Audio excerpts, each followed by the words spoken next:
So yun mga ka-flex, no. So ano nga ba yung bearing size natin ng Rusiflex, no? So naglinis kasi ako ng bearing, no. Tinanggal ko yung kalawang. Ayan. May grasa na nga yun. So ang size ng bearing natin sa harap dalawa ay 6300. So ayan, 6300. Tapos ayan, 6300, no. Okay. Ayan, no.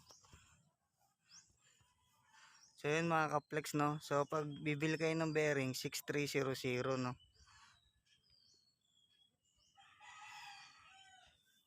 Okay, picturean ko na lang. Thank you.